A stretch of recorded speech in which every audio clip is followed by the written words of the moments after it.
பிரியமானவர்களே, ஆண்டவராகிய இயேசு கிறிஸ்துவின் நாமத்தினாலே உங்களை வாழ்த்துகிறேன்.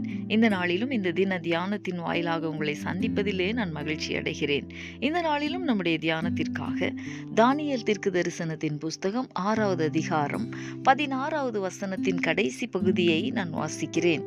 நீ இடைவிடாமல் ஆராதிக்கிற உன் தேவன் உன்னை தப்புவிப்பார்.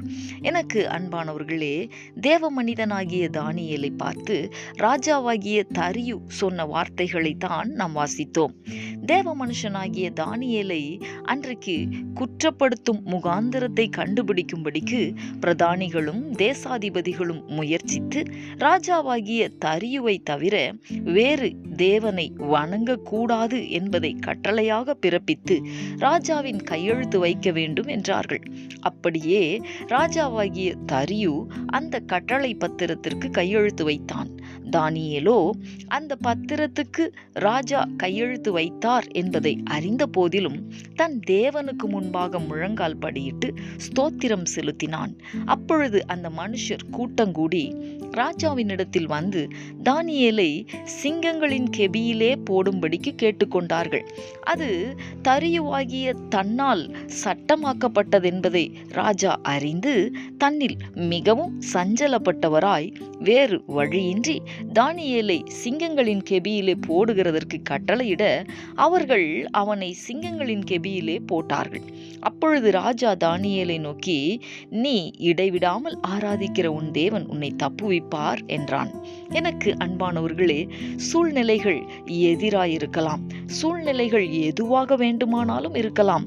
ஆனால் தேவனோடு உள்ள அந்த உறவை மட்டும் நாம் விட்டுவிடக்கூடாது. தேவனோடு உள்ள உறவு நிச்சயமாய் நம்மை தப்புவிக்கும். இந்த கர்த்தருடைய வார்த்தைகளை விசுவாசித்து நாம் ஜெபிக்கலாமா? எங்களை நேசிக்கிற எங்கள் அன்பின் பரலோக தகப்பனே, ஆசீர்வாதமான இந்த நாளுக்காக உமக்கு நாங்கள் நன்றி செலுத்துகிறோம். இந்த நாளிலேயும் இடைவிடாமல் ஆராதிக்கிற உன் தேவன் உன்னை தப்புவிப்பார் என்று ஆண்டவரே ராஜாவாகிய தரியு தானியேலுக்கு சொன்ன அந்த வார்த்தைகளை நாங்கள் தியானித்தோமே. தகப்பனே, உம்முடைய பிள்ளைகளாக ஆண்டவரே உம்மை நம்பி இருக்கிறவர்களை தேவனாகிய கர்த்தர் இந்நாட்களிலே அவர்களை தப்புவிக்கிறவராய் அவர்களுக்கு உம்மை வெளிப்படுத்த வேண்டுமாய் நான் ஜெபிக்கிறேன். எதிர்மறையான சூழ்நிலையிலே தேவனாகிய கர்த்தர் அந்த பிள்ளைகளோடு கூட இருந்து அவர்களை தப்புவிக்கிறதை அவர்கள் உணர்ந்து உம்முடைய நாமத்தை மகிமைப்படுத்த கர்த்தர் அனுக்கிரகம் பண்ணுவீராக.